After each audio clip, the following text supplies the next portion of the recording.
truck. See if there's anything under that. And of course, we got more screws. Not good. Here's the metal haul so far, pulled out of the gravel at our campsite, right where we drive. Hoping we don't get something stuck in our tires. All right, we're just heading out of Big Lagoon State Park. Last stop in Florida, we're heading over to Gulf State Park in Gulf Beach, Alabama. Looking forward to it. Just a short little drive. But we haven't actually been to the Gulf Shore, Orange Beach, Alabama area for a while. Last time we were there, we stayed in a condominium in Orange Beach. So looking forward to checking out some of the areas of State Park, hit some of the restaurants and beaches as well. It's a really pretty place. So we made it all the way through Florida and headed west to a new state. We stayed in Alabama for 2 stops just along the coast, very southernmost part of Alabama. First stop up, we stayed at Gulf State Park in Gulf Shores, Alabama. We've been to this area, Orange Beach area, in the past, but not with an RV. So we knew about this spot and kind of liked the Gulf Shores, Orange Beach combination. But Gulf State Park is a full hookup campground with paved sites, a lot of paved sites. I think we paid a little more expensive for a state park, but I think we paid about $65 per night. Now I know there's some longer term people there, they may have gotten a better rate, but that was just for, I think, 3 or 4 days. Nice park, definitely one of the more expensive state park campground. Not the most expensive we've obviously ever paid somewhere else, but it did have a lot of things going on though, and a lot of amenities. I'll get into that here shortly. Gulf State Park is a large public state park on the Gulf, in Gulf Shores, and it extends into Orange Beach, Alabama. It covers approximately 6,150 acres and features diverse ecosystems, including white sand beaches, pine forests, marshes, freshwater lakes. There's a 750-acre lake right next to the campgrounds called Lake Shelby.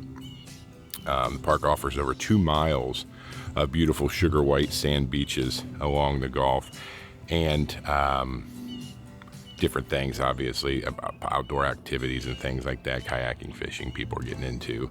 There's a nature center, a learning campus, and even seasonal events that they hold here.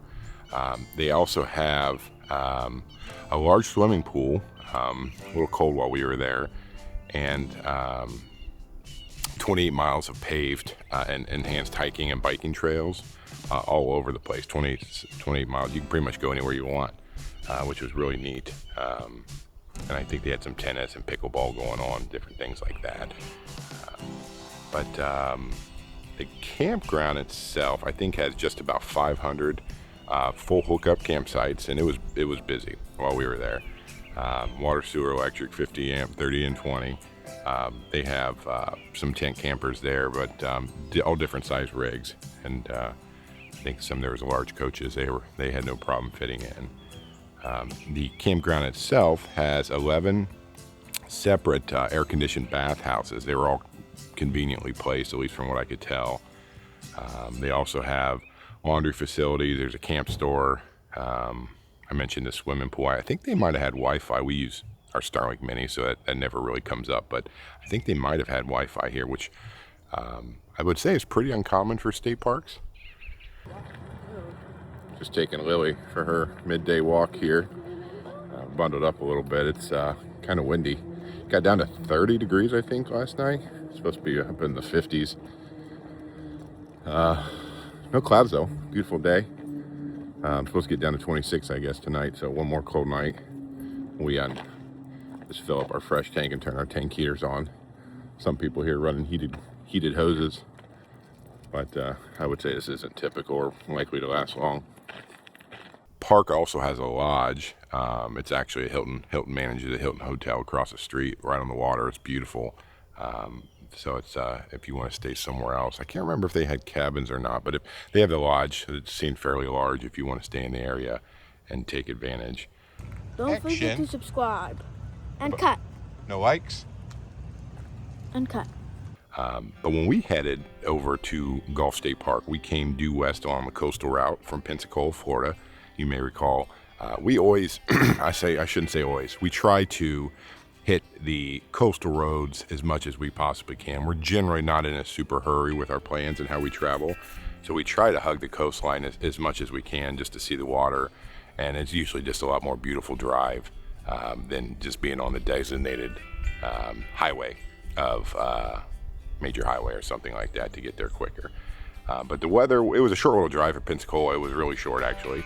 Weather was overcast, unfortunately, but it still was nice to see the ocean. And I think we stopped right before we got out of Pensacola, right around, we stopped at Publix, grabbed some groceries, load up the camper, which is nice. You kind of bring the cart out and you can load right into your fridge and your pantry and to the RV. But got all stocked up for our next week. And when you pull in to the state park here, there's a little bit of a longer drive. And we were only here for a few days, and we also didn't have the best weather. That's how it works out sometimes, unfortunately. We dealt with some really heavy rain for a couple days, and then it got really cold. So I don't think we got to experience Gulf State Park how we would have liked. And hopefully if you get to go, the weather's a little bit more in your favor. But this place is huge for a state park campground. It's got a gated entrance. When you pull in, the RVs that are checking in stick to the right, and the ranger will come out and greet you outside and check you in. I don't even think you had to get out. And then everyone else, when you're coming and going, passenger vehicles, or if you're already checked in, you go to the left.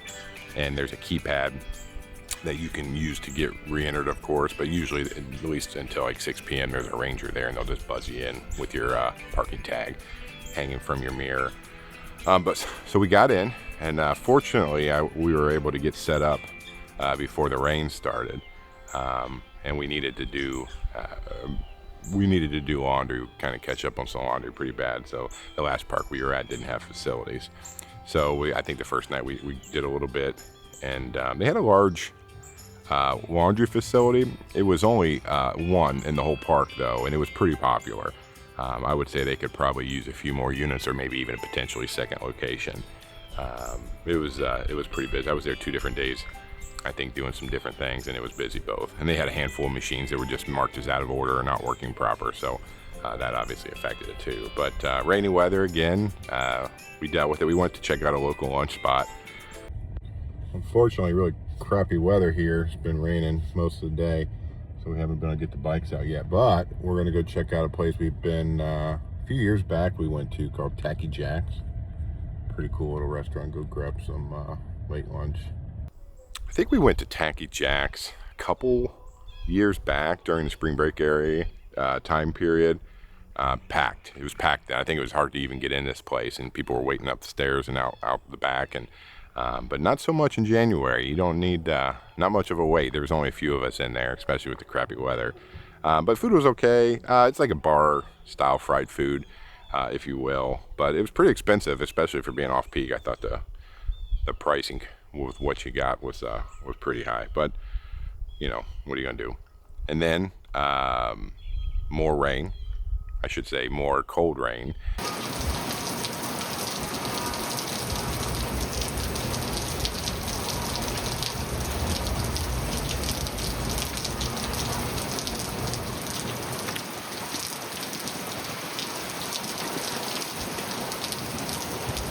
We dealt with. It came down more and more, but it's probably, we've been pretty lucky on some of the adventures and dodging weather, so a little bit of rain is part of it. But our campsite, and actually all the campsites I should say, were pretty large. Some actually backed up to the lake, and they had a little bit of a view. Ours was nice and wide between neighbors. Not a ton of foliage or tree cover between sites, but was nice. We were on pavement. With all the rain we got, it was nice. And it was a large paved site. Some places they just have paved, if they are paved, actually right behind me. If you look at this, it's just paved. It's a little strip for where you put the camper, which is nice, you know, versus dirt or gravel. But this one at Gulf State Park, it was paved where you put the camper, but also the patio and everything was all connected. So we had a lot of covered areas that were great with dealing with all this rain, and we didn't get muddy and everything get dogged through. So it was nice with all that.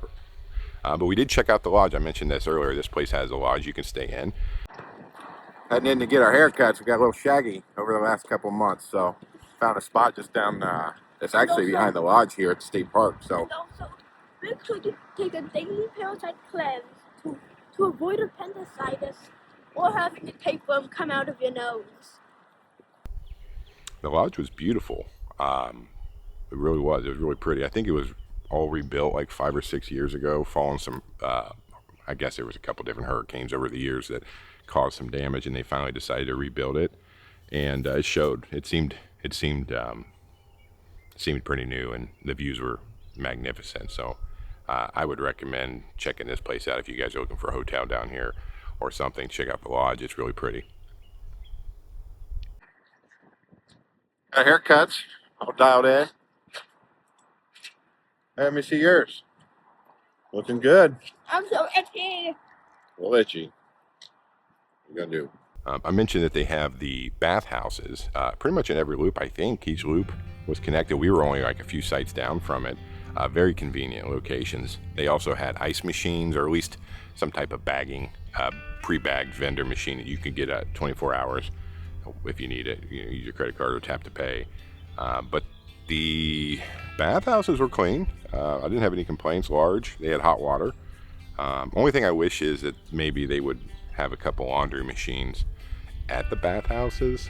They had plenty of room. I think it would be a little bit easier than that central location. The central location sounds probably on paper like a good idea, but it gets so packed, and there's times when I was there I just had to wait on a machine because there's so many people, and people are coming and going, and they're driving, especially in bad weather, so you're kind of waiting on people to get back to remove their clothes out of the wash to get to the next one. So that's the only thing I would say could probably improve with the bath houses, adding some laundry facilities. Just heading out for a little bit here. Pretty cold, unfortunately, and pretty high winds, so we're not doing a whole lot of outside activities, but there is a few arcades down the road. We're gonna check one of them out before going to dinner at this restaurant called Cobalt. We've actually eaten here a few times in the past, in our pass through Orange Beach.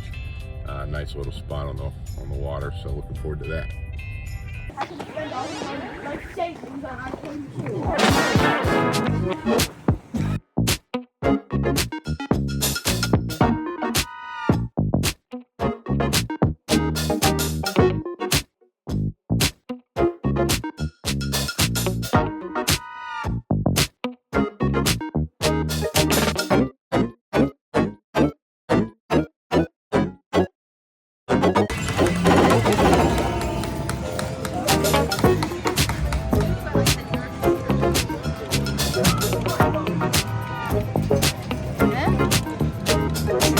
I want to see, how many did you get? A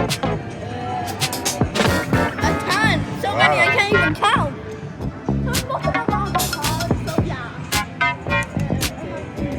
So you got 5,500 tickets. What are we thinking? 5,500. Pretty good number. Yep. So my son had a fantastic time at the arcade, as you might expect. And dinner at Cobalt was delicious. We've been there a few times. I would say it's probably our favorite restaurant in this area, at least over kind of the Orange Beach area. We've been there a few different times. Like compared to Tacky Jacks, Cobalt's way nicer. It's just a different style of food. They have a fuller menu. It's not just fried bar food. It's got a lot of different options. I highly recommend it. Real good stuff. And Gulf State Park does have a nature center. Now we knew this just from doing a little bit of research prior to arriving, but it's been a while since we've been to a state park with a nature center, and with live animals, I should say, at a nature center. I think we had one over at St. Andrews, but it was just exhibits, no live animals. This place had all kinds of animals on display, and they had a really nice, very nice ranger working. She was good sport with all my son's questions and hypothetical follow-up questions and so forth. She was great. They had all different things you could check out. They had sea turtles, which was really neat. They had a little bit of fish, a fish tank running around. They had all different types of snakes on exhibit you could check out. They had box turtles hanging out. I think we didn't get to catch it on, we didn't get to see it at all, let alone video it, but they had a box turtle that was supposedly loose. And he kind of runs around and visits people, but I think he was back in the office. We didn't get a chance to see him. And then they had baby American alligators as well, which was pretty cool to check out. Right when you come in, there's a tank to the right, and they had 2 of them in there, I believe. And then we got lucky enough because it was towards the end of the day. I want to say they closed at 5 and we were there at 4. They closed at 4, we were there at 3. There was about an hour left. And the ranger invited us to go outside and feed the birds they had outside in cages, which I didn't even know we didn't even notice that when you walk up into the nature center. We didn't even see the others. But outside, they had a handful of different birds in separate cages, kind of independently kept. They had different owls, I think a few of those. And they had a hawk that was sitting there, and all of them had kind of a little bit of ailments or some type of injury, and that's why they ended up here to being taken care of. But they ate mice. She had some chopped up mice for the smaller owls and some larger dead mice for the larger birds. But pretty cool. It was pretty cool that she included us and invited us to go check it out. We all enjoyed the nature center, that's for sure. Now we did check out one of the beautiful beaches. It was a little too cold to enjoy, but it is very pretty. The sand, we walked on a little bit, taking the sights and the sounds, of course. The sand is beautiful. I mean, we've been in this area. The water's turquoise blue. It is something to see. And if you're at the lodge, people were sitting kind of inside drinking coffee, and the lodge overlooks the ocean, the Gulf right there, and just beautiful views all over the place. But yeah, I think overall Gulf State Park is a really nice place. We just had some bad timing with the weather. We didn't get to enjoy all the ins and the outs. We would love to have taken some time on the bike path. They have all these bike paths, and some people were braving the elements in their rain gear. We unfortunately didn't get a chance to do that, just with how cold and rainy it was. But bring your bikes. This is the biker's paradise, I would say. Definitely bring your bikes if you're coming here. And overall, it's a nice place. It's got full hookups. I mean, a lot of state parks we stay at do not, so it's just convenient when you. But yeah, we would definitely go back again if we're in the area. If and when we're in the area, I have no doubt we'll stay there as well. Just pulling out of Gulf State Park here in Gulf Shores, Alabama. Short little stay, kind of some crappy cold weather, but it's a nice little spot. And I see why some of the people are here for the season, or at least for the winter months. Although it did get pretty cold overnight. We got this cold spell going on. But we're heading to one last stop in Alabama. On our way west, we're stopping in a small town, I think, called Theodore, and staying at a private campground. So we'll check that out there. I think we're just there for 3 or 4 days. So see what that has to offer. So our last stop in Alabama, we drove west and went through Mobile, Alabama, and over a bunch more bridges, as you could expect. But pretty drive. We had a really pretty drive along the water. Once again, hugging the coast is our plan. We stayed in a town called Theodore, it's just south of Mobile, at a private park called Mobile Oaks RV Resort. This is located over off of US 90 or Highway 90 in Theodore. It's not humongous. It's about a 20-acre park. They have large oak trees kind of throughout in different areas. I think there was about 170 RV sites. Some of them have full hookups. We didn't have sewer. They had sewer disconnected, which is not a big deal. We were just there for a few days. And I think they had a few lakeside cabins if you're interested. And they had I think, pretty large pond, 10 to 15 acres or something like that, fishing pond or lake. We were kind of close to, which was pretty to see. They had an outdoor swimming pool. They had a bathhouse and restroom there. They had a laundry building, and I think they might have had some Wi-Fi. I'm not sure. And there's a clubhouse up front that we kind of walked by, but I'm not sure what all gets held up there. A lot of long-term people here too, I think. Even though we were just there for a few days, I think most of the people were there for the winter at least. And I'll say this: we really prefer to stay at state national park campgrounds when we can. That's the plan. We stayed here just because of location and to break up travel before we could get into our next stop in Mississippi. And I think just unfortunately, private campgrounds can be a bit hit and miss, if you know what I'm saying. Even when they look great online with great reviews, we've had a couple experiences at private ones where it's just we didn't think we were getting what we thought we were getting, if that makes any kind of sense. But anyway, either way, it was fine. When we arrived there, we checked in. We go to check in, but no one was working, and I guess one of the employees was sick, and then one of them was filling in, went home, so we had to get the gate code, and we never really saw any staff while we were there, I don't think. We called, they were really nice, gave us the gate code and checked us in kind of over the phone, but I don't think we ever really saw anybody. But our site, as I mentioned, we had electric and water only. There were definitely plenty of other sites with full hookups, but it appears that mostly were taken by full-time people living there. I don't know if they were there for permanently or if they were just there for the winter, but a lot of people were moved in, if you know what I mean. Walking around checking this place out. A lot of wood, a lot of tree coverage at most sites. I think we're able to squeak a little bit of Starlink out at our spot, but most of this place is heavily wooded, which I guess is great in the summer. You need some shade. I only paid about $39 per night to stay. Site was, I think, pretty unlevel, but we were able to get it with the orange blocks, and we did have a good view of the pond and the mini geese that hang out and call it home in January. Just getting set up here in Theodore, and we got the truck and trailer all unhooked, and then my wife started noticing these deck screws everywhere. I'm not sure if there used to be a deck here. Our neighbor lot has a deck, an older one. Hoping we don't get one into the tire of either the truck or the trailer, because we've pulled up, I don't know, 6 or 7 screws and other pieces of bits of metal. But wait, there's more. It's tough here because it's like gravel, dirt, and some leaves. And we're gonna, oh, I see another bottle cap here, another piece of metal. We're gonna keep looking, see what we find out. Yeah, so the amount of metal we found and picked up is insane, an insane amount. I guess this is kind of what you would expect if you were at a junkyard or something, and things had just been dropped over the years and years and never cleaned up. That's how much I felt like we were picking up. We did have train tracks nearby, just on the other side of the pond. They run about every 4 hours or so, pretty loud. I don't think we ever got woken up in the middle of the night, so they may stop at 10 or midnight, but I think they run first thing in the morning, 6 or 8 o'clock in the morning they start up, but there's a train nearby. And I mentioned that they had a pool. They did. It looked pretty. It looked great, kind of overlooked the pond, but it was pretty cold, so we unfortunately didn't get to get in. I did check out the laundry building.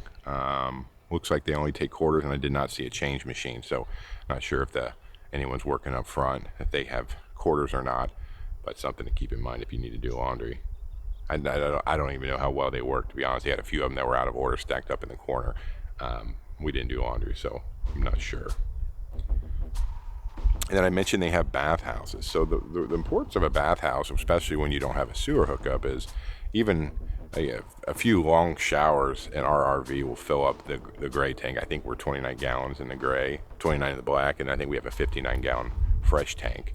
And probably 3 real showers, you can fill the tank. Now, if you're taking a sailor shower, just getting in and rinsing off, you can obviously stretch that. So when there's a bathhouse, and most places have a bathhouse, especially when they're not all full hookups, then usually we'll check it out, shower there, just to save our tanks from having to move and dump before we're ready to go. So they had one bathhouse on site, and how it was set up was interesting. There was 2 separate doors, and they were key padded, but then they had deadbolts. So when you went in, it was unisex. So when you went in, you would lock it behind you. And each side had 3 toilets and 3 showers. The one on the left, the first shower didn't work, and the second shower didn't drain. But the one on the right, they all seemed to work pretty well. Hot water, but kind of a weird design. So if someone just wanted to go use the restroom by themselves, they would go in, they would deadbolt the shower, the whole thing, for privacy, of course, but then no one can use it. It's just, versus it being separated out. They were busy often too, so a couple times we went up there and we couldn't get in, so we went back and checked out again later. So anyway, they do have bathhouses, but I don't really think how they're designed. They were fine enough and probably not too long ago renovated. It's just that there's 2 doors for 6 showers and 6 toilets, and they get locked up if one person's in there. And I mentioned they do have some rental cabins. Not very busy in January, you might expect. But there was one being occupied that we noticed around the corner. And even more screws the magnet's grabbing. Crazy how many we pulled out of here.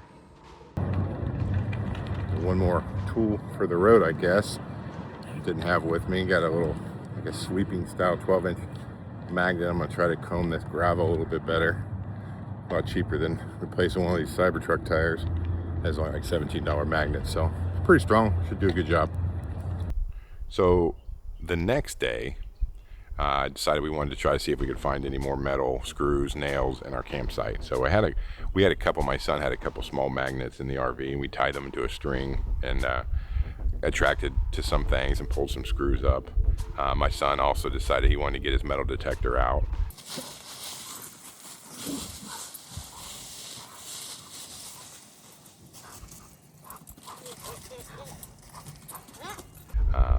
And if you might expect, there is a lot more metal in our site, unfortunately, site 159.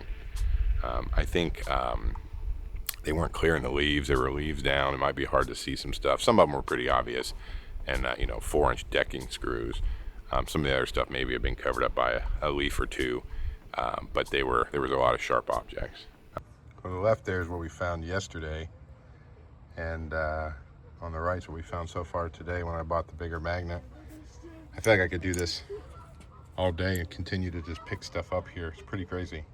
But overall, our stay was cheap. I mean, $30 per night's not terrible. The pond was nice to look at. That campground is close to Mobile, so if you need to be there, this isn't too far away, just a little bit south. But I don't think we will be coming back. The amount of screws in our site was enough to prevent that, I'd say. But I think we kind of expected the place to be a little bit nicer based on the website and the photographs. Be careful. The websites can look really, really fancy, and sometimes that's not always what you pull into. But it's fine for a few days. I wouldn't want to be there seasonal or long term like a lot of these people are. We definitely prefer the state parks. We're excited to get back to them up next, and that's where we head. We're heading west, another state, getting out of Alabama, heading to Mississippi for a stay at Buccaneer State Park. Great place, relaxed setup, great sky view for Starlink and bike riding, and they've got really nice dog park. So great little spot. Looking forward to it. And if you're still with me, I appreciate it.